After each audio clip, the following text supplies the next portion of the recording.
Hindi ko mabilang kung ilang beses na akong napairap. How can this day so cruel? After a while, I saw in my peripheral vision that Zeus came back holding a jacket. May cup rin siyang hawak. Napalunok ako. I suddenly remembered the cup he used to put on my head. What am I thinking about this now? Thank you. And at last, my turn came in the counter. Someone assisted me putting my groceries in the counter. Hinayaan ko lang yon. At dahil sa dami ng binili ko, nangangati na akong iwan ng mga yon dahil gusto ko nang umalis. 30,701 po, ma'am. Sabi ng cashier. Kaya mabilis kong binigay ang card ko. I sighed. At last, I'm done.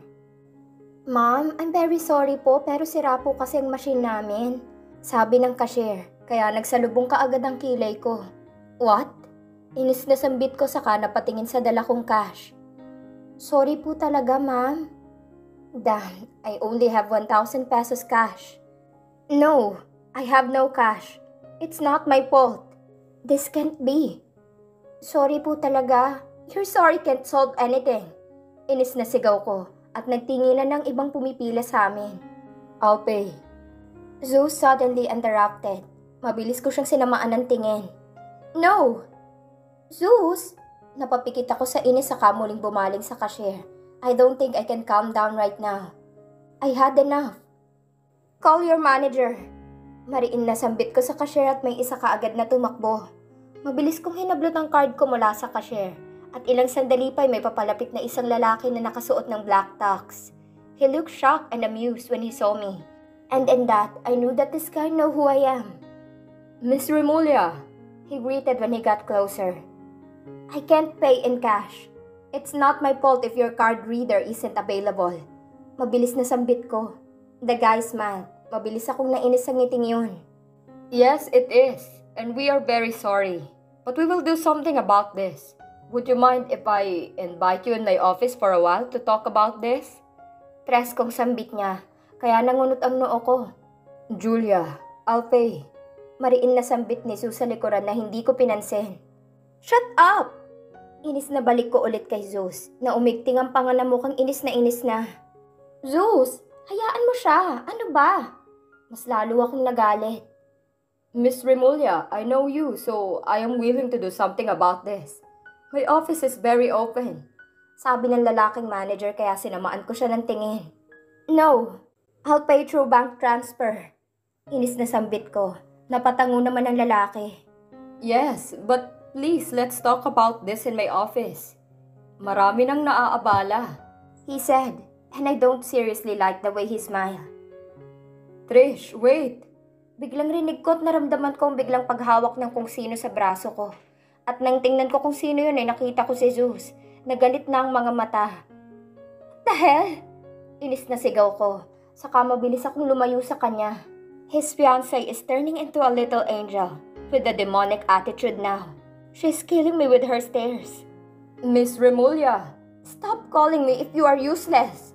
Baling ko ulit sa manager ng store na to na walang kwenta. Sinamaan ko rin ang tingin ng cashier na namumutla. Inis kong tinawagan si Mira kahit alam kong busy siya sa kaka-party. After 5 rings, she picked up the call. Come here. Bring 50,000 cash. Sabi ko sa kabinabaan tawag para i-text sa kanya ang address. Matapos yun ay nakita kong mahinang pag-iling ng manager. Miss Remulia, we can talk about this. Shut up! Talk to your machine. Inis na sabi ko sa kamahinang tumabi para makabayad ng mga nakasunod. The manager of the store stopped me. Miss Remulia, you can wait in my office. Sabi pa niya kaya nawawala ng pasensya ko siyang tiningnan ng diretsyo. You know me, right? Alam mo rin siguro na ayoko sa paulit-ulit. Umalis ka sa harap ko. Galit na sabi ko kaya napalunok ang manager. Ilang sandali pa'y lumapit sa akin si Zeus. He handed me a lot of blue bills. Tiningnan ko lang yun saka tinaasan siya ng kilay. Mukha ba akong nanlilimos? Inis na sambit ko. Zeus! Tawag ng kasama niya sabay lapit. She even clinged her arm on Zeus' arm. Like I'll do something bad. I scoffed. Don't worry, miss. Hindi ko aagawin. I've learned my lessons. Sarkastikong sambit ko. Kaya tumalim ang mga mata niya. Zeus! Umalis na tayo dito. Hayaan mo siya. Sambit nito sabay hila kay Zeus pero kapwa silang hindi umalis. Julia, I said I'll pay. Inis na sabi ni Zeus na mukhang ilang sandali pa may kakalad ka rin na siya. I can't believe he's insisting something I don't need. Zeus, ano ba? Sumasakit na ang tiyan ko, his fiancé said. Bahagya itong humawak sa tiyan niya. Zeus panic. Mabilis na nawalan ng emosyon ang mukha ko dahil itong ayaw na ayaw kong makita. Hindi nakalampas sa mga mata kong marahang pagngisi ni Trisha na tila nasunod ang gusto niyang gawin. Of course, Zeus will choose you. Inis akong umalis sa harap nila nang makitang papasok si Mira. She's wearing a high boots and leather dress. What the hell is your problem? Inis na sabi niya sabay inis na nilahad sa akin ng pera. Inis ko yung kinuha sa kapadabog na binigay sa cashier. Ilang sandali pa'y nakita ko na may pumasok. They are my father's men, so I motioned them to get my groceries. Pinapasundan ka ni Daddy? Mira asked when he saw the men. Inis ko siyang hinila palabas at hindi na yun sinagot dahil hindi ko rin alam. Nang makarating sa labas ay mabilis akong dumiretso sa kotse ko. Pero ilang sandali pa'y napatigil ako, saka napahawak ng mahigpit kay Mira. Biglang sumakit ang tiyan ko kaya mabilis akong kinabahan. What happened? Tanong niya, kaya umiling ako't akmang magpapatuloy sa paglalakad. Pero mas lalong sumakit. Damn, let's visit an OB. This is not a joke, Julia. Natatarantang sambit niya. My OB is in London. Nahihirapang sambit ko pero mabilis niya akong inilingan. I knew someone. Mom and Dad can't know about this. Dan, oo nga hindi. Sabi niya sa kanya ako dinala sa kotse niya habang hawak ko ang tiyan ko. No, this can't be. Nilalagay ko sa kapahamakan ng buhay ng anak ko. I need to calm down. I can't risk my baby's life. Dad can't know about this. Muling sambit ko. She's trusted. Sigaw ni Mira na parang siya pang mas kabado sa aming dalawa. I gently closed my eyes while caressing my stomach to stop the pain. Zeus just right there. Nasa iisang lugar lang kami. But is busy with this priority. Wala sa sariling napangiti ako ng malungkot. Sa likod ng pagsusungit ko'y nasasaktan rin pala ako. Zeus is there. Mahinang sambit ko kalaunan. Ano? Alam na ba niya na buntis ka? Gusto mong sabihin ko para malaman natin kung sinong pipiliin niya sa inyong dalawa? He's acting like a main character. I'm pissed. Sarkastikong sambit ni Mira. Stop! We can't let Dad's men follow us. Biglang sabi ko kaya mabilis niyang tinabi ang kotse. She went out and she talked to Dad's men. Ilang sandali pa'y bumalik siya sa loob ng kotse. I told them that I'll be with you so they don't need to follow us. Sinabi ko rin na dalhin nilang groceries and kotse mo sa penthouse mo. They have access, right? Tanong niya na ipinagkibit ko lang ng balikat. They will find ways. Sabi ko sa kadahan-dahang muling napapikit. Ilang sandali pa'y nakarating kami sa sinasabi niya. The clinic was about to close, but we used our name so they still let us in. Sobrang kinakabahan ako. I've been so stressed this past few days. At ilang beses na rin sumakit ang tiyan ko. I am afraid the possibility that my baby is in danger. Kung may mangyayaring masama sa anak ko, ay hindi ko mapapatawad ang sarili ko. The doctor smiled at me. I guess she's in mid-40s. Good evening. She greeted and I nodded a bit because of that. After a while, we started the check-up. You knew me. Puna ako dahil kita ko sa mga mata niya na pamilyar ako sa kanya. She gently nodded. I know some business, she said, so I nod once again. Please make my informations private. Nangihinang sabi ko. My clinic is private. Sabi niya kaya bahagyang gumaan ng pakiramdam ko. Nagpatuloy kami. Napaluha ako nang marinig ang heartbeat ng baby ko.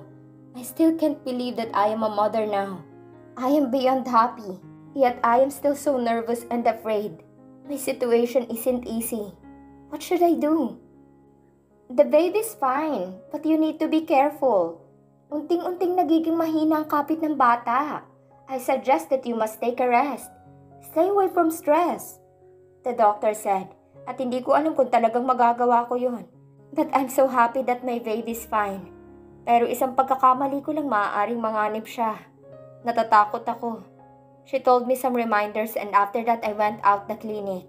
Nakita ko si Mira na tahimik na nakaupo. At nang makita niya ako, mabilis rin siyang tumango. I laughed and she sighed too. Everything's fine, right? Maingat na tanong niya na tinanguan ko. Hindi ko alam kung kailan pa magiging okay to. I'm really afraid.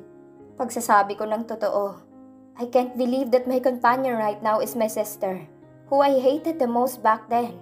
We hate each other so much. Pero ngayon kami lang dalawang magkasama. I am so lucky to finally feel that I have her. As long as the baby's safe, she said and I nodded. She's right. As long as my baby's safe. Hinatid niya ako pa uwi. At nakita ko kaagad sa parking area ng condominium building ang kotse ko. At ang mga groceries ko ay nasa couch na. I sighed before putting them on my drawers and fridge. Nakaligtaan ko na ang gutom ko. But right now I can't sleep with empty stomach. Kaya kahit pagod at antok na ako, ay pinilit ko pa rin kumain bago matulog para sa anak ko. I don't know that I'll value someone's life more than me in this world. And that's my baby's life. The next day, I woke up so early. Tinitigan ko ang buong katawan ko sa malaking salamin. I don't look like pregnant. May kaunting umbok sa tiyan ko pero para lang akong busog. I am 2 months pregnant. Yet I still look so fit. It's normal though. Dahil yata maliit lang ako magbuntis at hindi masyadong halata. But I am so sensitive. I hate waking up just to vomit. Just like today. Ayoko mong pumasok sa trabaho ay pinilit ko pa rin ang sarili ko. Hindi ko alam kung ano pang mga gagawin ni Daddy. But I guess he's seriously caging me. Mas malala pa. Kung noon ay para lang akong empleyadong utusan. Ngayon naman ay para na akong preso. Pagkalabas ko pa lang ay nakita ko na kaagad ang mga tauhan ni Daddy. Na pati imbagang ako tinayaan lang silang nakasunod sa akin. Hanggang sa makarating ako sa kumpanya. Lahat ng mga mata ng empleyado ay nakatuon sa akin. Maybe because of what happened yesterday. Isinawalang bahala ko yon. At imbes na sa opisina ako dumiretso, nagpatuloy ako hanggang sa opisina ni Daddy. He's inside. I am surprised for the fact that he's present here every day. Malamig niya akong tiningnan. I don't need bodyguards. Aren't you contented? Wala akong magagawa para tumakas. Don't fucking treat me like a criminal. Madiin ngunit kontroladong sambit ko. I don't doubt if you are strong, Julia. He said before smirking evilly. Napakuyom ako ng kamao. I wanted to shout at him. I want to call such disgusting names but I stopped myself. Kung noon may respeto pa akong natitira dahil ama ko siya. Ngayon naman ay ubus na. You are my daughter, he added. Tell your men to stay away from me. Inis na sambit kong muli bago tuluyan lumabas sa opisina niya. Ang sakit ng ulo ko habang naglalakad ako papasok ng opisina ko. At kakaupo ko pa lang sa swivel chair. Ay pumasok si Anne na mukhang kabado. Ma'am, you have a meeting 5 minutes from now in the conference room. Your father and Ma'am Mira were already inside. The finance department will present the data for this month. Maingat na sambit niya, kaya mahina akong tumango saka tumayo. I followed her and familiar faces welcomed me when I entered the conference room. Una kong tinapunan ng tingin si Zeus na nakatayo sa gitna. Pero mabilis ko ring iniwas ang tingin ko sa kanya nang makita sa gilid ng mga mata kong seryosong pagmamasid ni Daddy sa mga galaw ko. I sat beside Mira, who's now in her professional mode. I cleared my throat before looking at the presenter, which is Zeus. Napansin kong marahan yung pagtikhim bago nagsimula sa pag-present.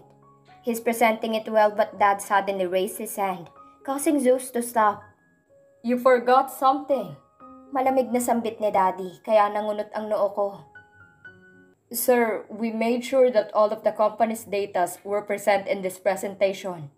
Zeus answered. Dad, let him finish.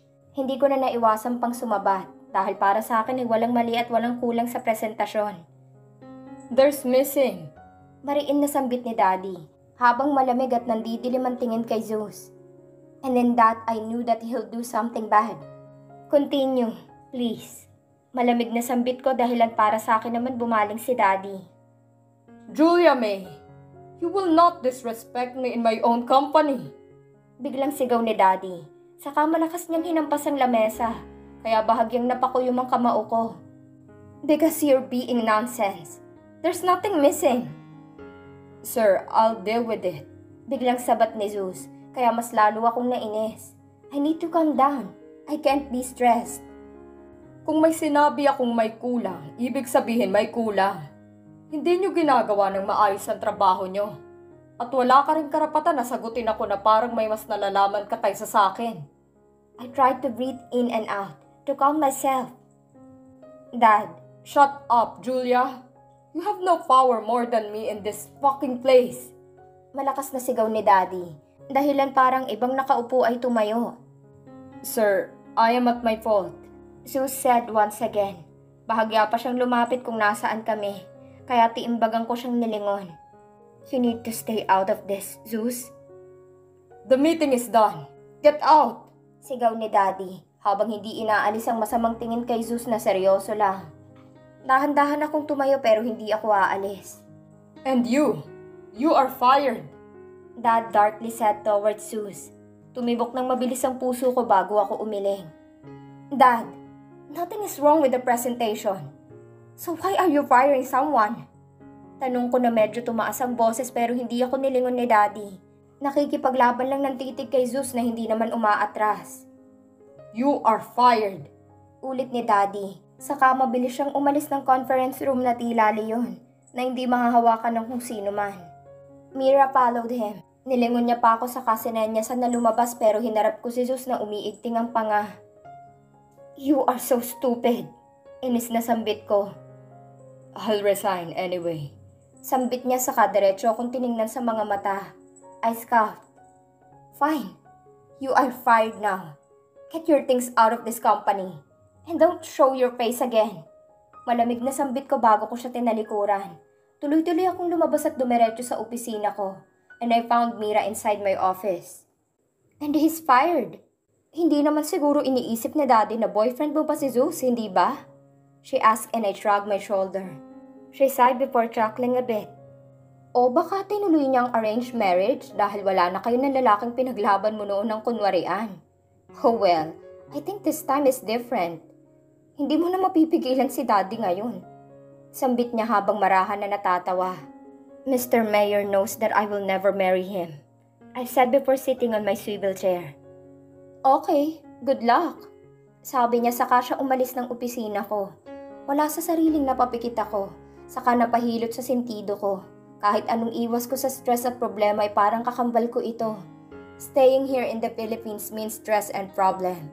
My dad is a problem. Everything around me is a problem. I hope my baby won't give up on me. Hindi ko na alam kung mapapanatag o makakahinga na ba ako ng malalim ngayong wala na si Zeus sa kumpanya. Part of me wants to be happy because I want to avoid him, right? Pero sino bang niloloko ko? I wasn't happy, but it's fine. Mas mabuti itong ngayon. We won't see each other again. It's fine. And I am glad because Dad listened to me. So his men were not treating me like a prisoner. Pero hindi pa rin ako makaalis ng bansa. Dad more powerful than me. Ang dami niyang connections kaya kahit anong gawin ko hindi ako makakuha ng ticket paalis ng bansa. At alam kong hindi na ako makakakuha hanggat hindi ako hinahayaan ni Daddy. The company is doing great. Nakabawi na. But I can't leave. Bar? I rolled my eyes at Mira. I am pregnant. Inis na sambit ko sabay tayo para makauwi.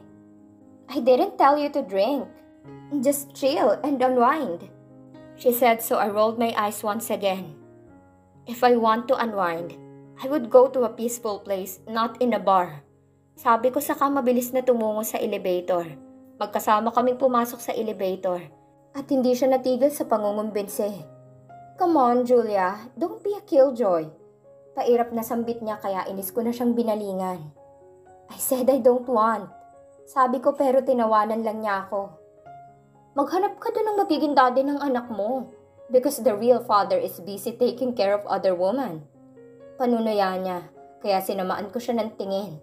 She smirked like she liked my reaction. Dali na. I'll tell Dad everything. Do you want that? And I'll treat you tomorrow in an Italian restaurant. Mahabang sambit niya. Bakit hindi mo matanggap na ayaw ko nga? Inis na tanong ko pero pinagkibitan lang niya ako ng balikat.